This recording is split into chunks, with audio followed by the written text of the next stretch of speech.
Welcome to Bible Believers Fellowship and part one of our two-part study of the daughter of Jairus from Mark chapter 5, verses 35 through 43.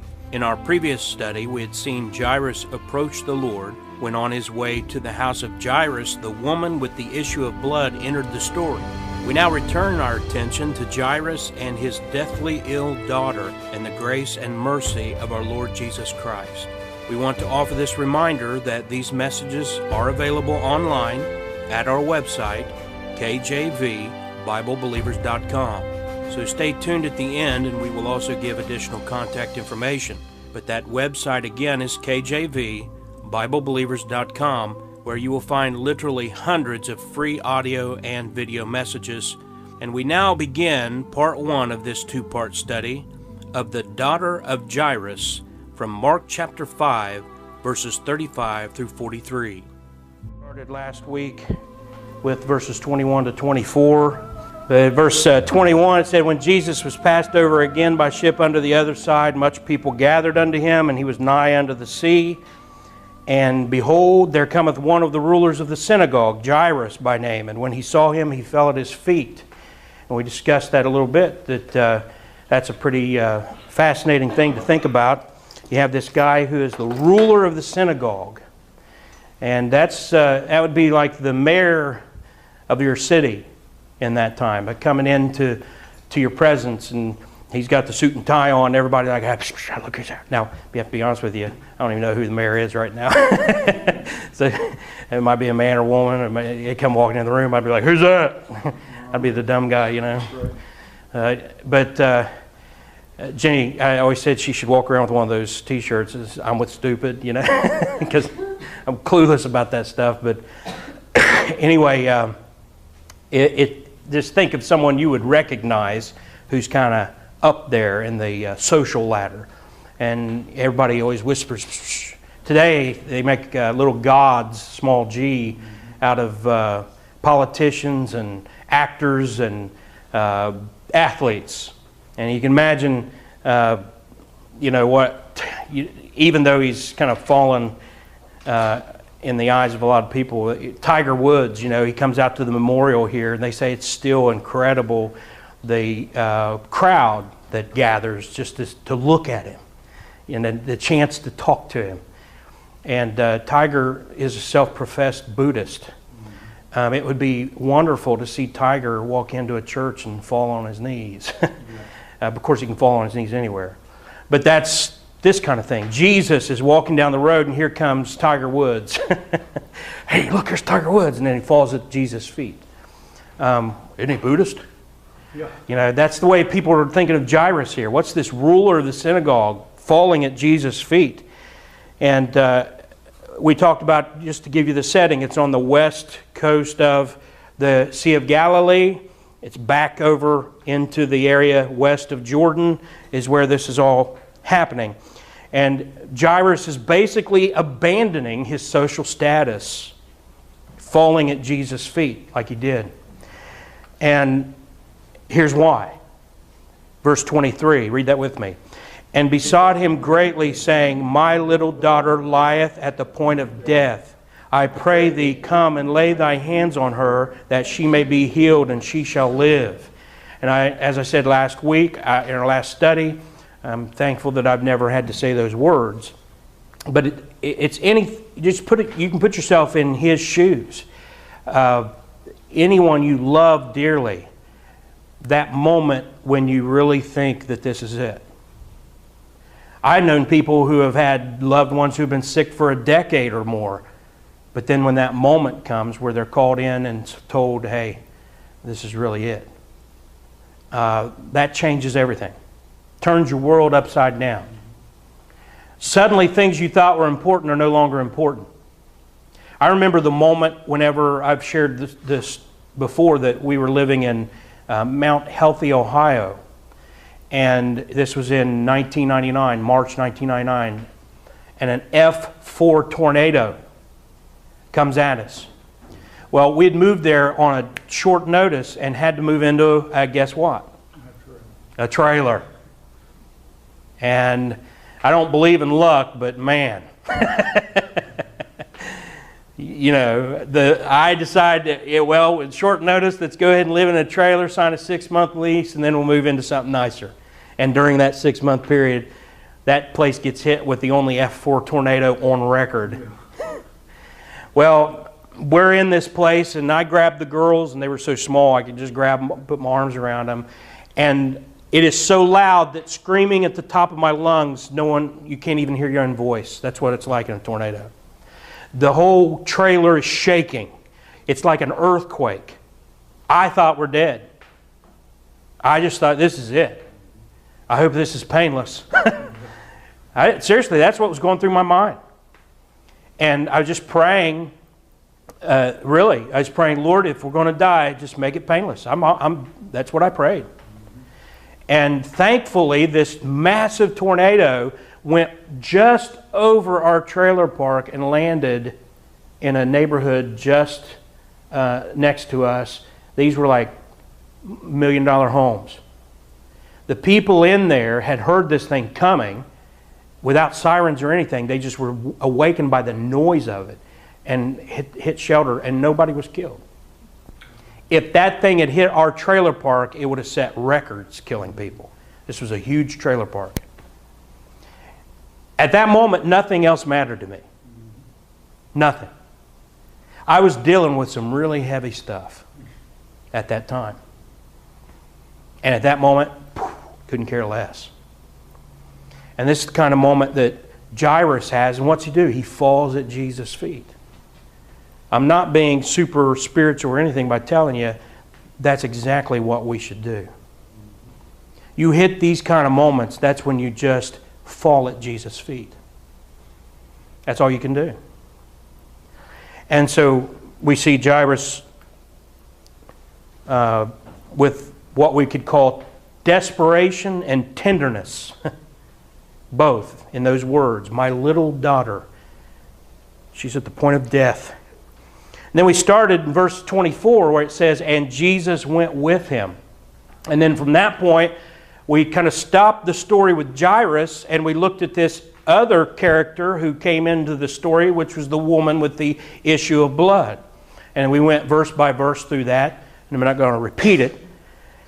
But after Jesus speaks to her, she touches his garment, she's healed, and then Jesus turns and looks to her and says, daughter, thy faith hath made thee whole. Go in peace and be whole of thy plague. Now, before we move on, I just want to comment that she's already felt that she was healed.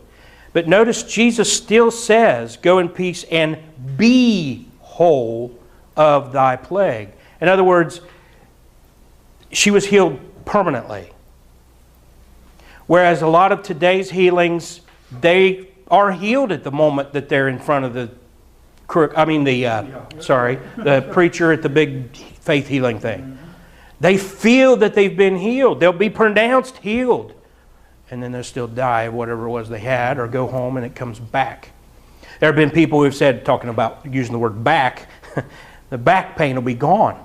And it'll be gone for sometimes days or weeks after they see one of these faith healers. But then all of a sudden, the back pain is back. That's not how Jesus did it. When Jesus healed somebody, they were whole permanently. And that's what happened with this lady. We imagine this ruler, this Jairus, had to think, oh, this is great. I mean, he's asked for his daughter who's near the point of death for healing, and now he sees this woman, all she did was touch the hem of his garment, and she's healed, and he's pronounced her whole permanently. So you think he had to come from here, and he probably had come maybe about midway emotionally because now Jesus is going to his house, but now it had to spike, man. He had to be thinking, oh, this is awesome. And then verse 35, while he, Jesus, yet spake, there came the ruler of the synagogue's house. Let me rephrase it. There came from the ruler of the synagogue's house certain which said, thy daughter is dead. Why troublest thou the master any further? Don't miss a couple of things in there.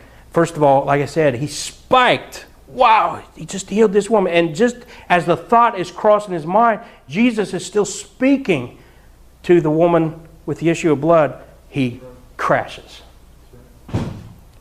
Your daughter's dead. Boom. The bottom falls out. Notice that the people who came from his house, why troublest thou the master, capital M, any further?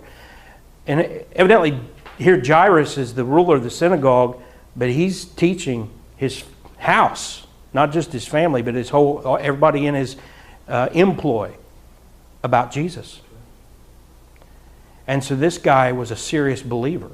He wasn't just reaching out in desperation, wanting God to heal his daughter, although he was desperate. He was reaching out to someone he had faith in. He truly believed. Problem again with a lot of these folks who have turned to the faith healers and everything, they have nothing to do with Jesus, and then all of a sudden when they're sick, they want healed. And because they don't know Jesus and they don't know his word, then in desperation they turn to some circus clown. That's what happens. And they cough up their money. And they get took. Well, in this case, we're not dealing with that. We're dealing with someone who knows Jesus. He's taught his house to the point that they recognize Jesus. And so you see this desperation to hope, boom, to devastation. I'd have to think that most of the people who voted for Obama feel that way. The reason they voted for Obama was because a lot of people were just desperate. Bush had left this country in a mess, but the whole mortgage thing and the crash that was taking place, they had already done one $500 billion stimulus then under the Republicans. Then the Democrats come in, they want $1 trillion stimulus. It was desperation. And the best the Republicans had to offer was John McCain. So out of desperation, they clench their fist onto the garment. I mean, literally called him the one, treated him like the Messiah. But see, the difference between man-made messiahs and the Messiah is that man-made messiahs leave you with the devastation. The Messiah, Jesus, doesn't leave you there. And that's the difference. I mean, tell me the politician who's ever been able to keep his word. Name him. I was just telling Bill, I mean, I kind of sort of a fan of Ronald Reagan for different reasons. I have some problems with some of the things he did, but as far as presidents go, you know, I have to give him credit. But when he left office, things weren't, you know, perfect, I mean, by any stretch. They were better than they were 8 years ago. And then he was succeeded by George H.W., and things kind of went back into sort of a malaise, and that's why he was defeated when he ran for re-election. But there's not been a politician. Some people try to hold on to JFK and say, boy, if he hadn't been shot. He was... I mean, the more we know about him, the less you should respect the guy to begin with. And there's no politician, no Messiah brought by man. The New Age movement's been trying to bring in messiahs for years. They got this guy named, they call Lord Maitreya, that they claim is out there, and they keep promising he's going to show himself and do miracles and everything, and it just never happens. I mean, that started in the 80s. Full-page ads in newspapers saying, he has arrived, this New Age Messiah, and he just never turns out to be anything. Name your other gurus, and you know, the Beatles were following that guru, and that didn't work out too well for them. No. You know, you name them. There's always compromise with those guys, and that's really one of the places where good is wrong. They're willing to compromise on things like that, but with Jesus, he never compromises. The truth's the truth. And he leaves them in this state of devastation. That's where name your guru, name your man-made Messiah. That's where they leave them. Where did Jim Jones leave people? Where did David Koresh leave people? Where is Oprah leaving people? Where is her Messiah is Eckhart Tolle?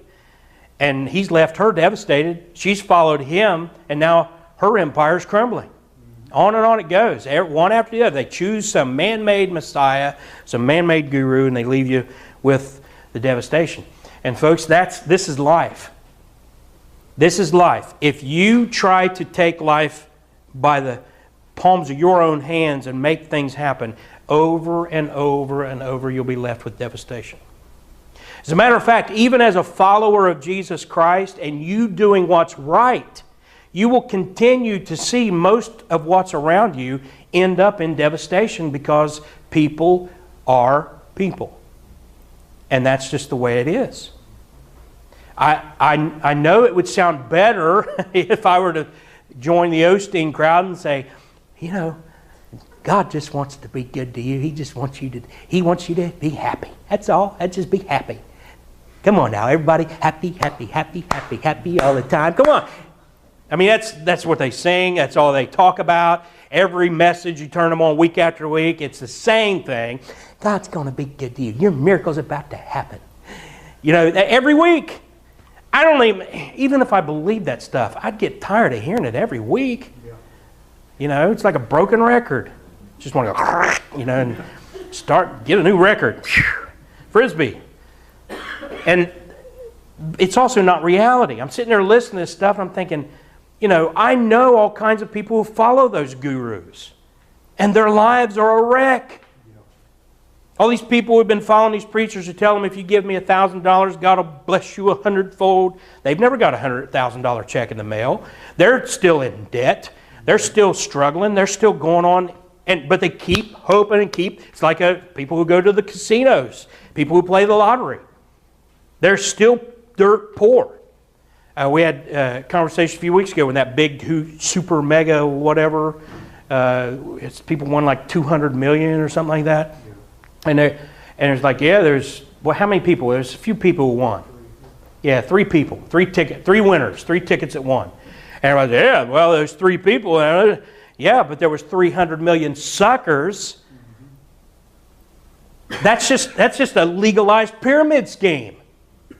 You know what a pyramid scheme is? You have a pyramid, you have somebody at the top, and everybody else is paying upward. It works out pretty good if you're at the top of that pyramid. The rest of the suckers at the bottom of the pyramid are all flowing up and they don't get anywhere. I know, I've been there. I wasn't on the top either. This is back in the early 90s. No one ever told me about the pyramid scheme thing, and I show up to sell something. I think it was like, it wasn't Amway, but it's one of those type of things where it was like selling detergent you never heard of, and cleaners and soaps and all this stuff. And I got a big box in the mail, you know. And every month I was going to get my box. But then I was to sign up. I really wasn't supposed to try to sell this stuff. I was supposed to sign up other people to sell it. And it was like the more people that I signed up, and then they signed up and they signed up more, I got a cut. Pyramid scheme. But I didn't know. I'd never heard of it. So I'm thinking, one of the things I did that kind of put a red flag was I tried to use the detergent and stuff. It was stunk. I mean, it was terrible. It didn't clean anything. Didn't work. Smelled weird. Put the deodorant on, and by lunchtime, I'm like, is that me? You know, I don't even think they even tried to make it work. It was just like a store, what they call a front. I never made any money, but I know some people who did. They were at the top of that pyramid. Well, you know, that's just the way life is. The kids are starting to learn it. I'm sure, but I talked to all of you enough to know. How many times you feel like you're doing the right thing and things just don't work out? I mean, I hope you're thinking clearly right now, but some of you have all done this, looking around, everybody's done the right thing, and yet things have crumbled. The lesson out of that isn't to give up. The lesson out of that is to realize that this world, this life, is not where you're supposed to put your hope. Yes, you can fight and struggle and put an entire lifetime into something and watch it crumble. And it may not be anything you did. But the lesson of it is, don't put your hope in those things. That's what Jesus was saying. Store your treasures up in heaven, where rust cannot corrupt and moth. What's the word? I always get that mixed up. I have the moth rusting and that kind of thing. But in other words, whatever you put up there, you leave it down here, it'll rust.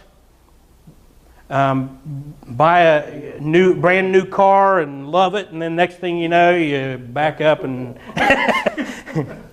and it doesn't matter what it is. Buy your new house and something goes wrong, or you lose your job. You know, we've got people going through that. So just as a reminder, is when you see this in Scripture over and over, don't just pass by it. Read it. Understand that this is real life we're reading about here.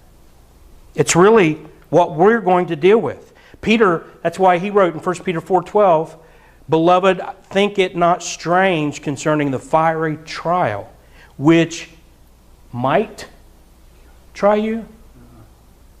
No. That's a dogmatic statement. Think it not strange concerning the fiery trial which is to try you, as though some strange thing happened unto you. That's why Peter talked like that. It's coming. It's coming. Don't look for people who will just try to put you into a haze where you live in this cloud, you know, where nothing bad will ever happen. Oh, don't claim that. That's what the Word of Faith people tell you. Oh, don't claim that. Yeah, you might as well claim it. It's coming. And everyone we know who preaches that nonsense, we see it time after time. It hits them, doesn't it? Fiery trial after fiery trial. You can confess it until you're blue in the face. It ain't going to change the fact. Trials are coming. That's life. Jairus is dealing with that sort of situation. And so in verse 36, read that with me. As soon as Jesus heard the word that was spoken, he saith unto the ruler of the synagogue, Be not afraid, only believe. Now again, here you have this emotional roller coaster going on with Jairus, and then this, you know, hope to devastation, and now he's been given a little more hope again. He says, Be not afraid, only believe. Well, he believes in Jesus. He believes. But you remember the one who said, I believe, help thou my unbelief. You see, you are a believer here today. Everyone in here is professed to be a believer. Don't think that you're not if there comes a time where you have doubt. The reason you have that is because you're not glorified yet. As wonderful as you all look, as wonderful as you all are, you're not glorified yet. Your brain is still fallen. Your body is still under the curse. Life is hard. It'll hit you right in the face sometimes. And it is normal for you to have that, whether it's doubt, you want to call it, or just a lack of real confidence, or just a feeling of despair and giving up. That's normal. And Jesus knew that Jairus was thinking that. Jairus didn't say, well, forget this. This guy's a bum. Obviously, he's not the real Messiah, or he'd known this before we ever started walking toward home. That's not how he responded. But even though he was remaining quiet and silent, Jesus knew he was human. Where is it that Jesus said that the men were I believe, if I remember right, they were being very complimentary, and Jesus said he didn't pay attention to what they're saying because he knew what was in man. You remember that? Well, this is the same sort of thing. It's not a knock on Jairus. It's humanity. And he knew that what now Jairus is struggling with internally. And he says, Be not afraid, only believe. Now again, he doesn't tell him to have faith in his faith. He's talking about himself. He's looking eyeball to eyeball, and he says, don't be afraid, believe. Now, you and I don't point at ourselves. We say, don't be afraid, believe. You can be an encouragement to somebody with those words. Yeah, how many times have you been in a situation where you just didn't know what to say? And people say the dumbest things when there's situations. You can just look at somebody and say, you know what? Don't let this get to you. Don't be fearful. Just believe in the Lord. Just believe. That's all you have to say to people. Don't try too hard. People try so hard to be an encouragement, they come up with things. Just speak it simply. And of course, be an encouragement by telling them you'll pray for them. We sing the song, we probably should have sang it beforehand, but only trust Him, only trust Him, only trust Him now. He will save you, He will save you, He will save you now. That's it. Not a profound poetic phrase or verse, but yet profound. He will save you. Only trust Him. He will save you. Now, how many times we sing that? We're just singing it. But it's real. It should be our motto. What do you think? What do you think is going to bring you through life? Because you're a hard worker, you're good looking, got everything going for you. No. I'm going to get through this life by the grace of God. Amen? Only trust Him. He will save you. And so verse 37, this is interesting.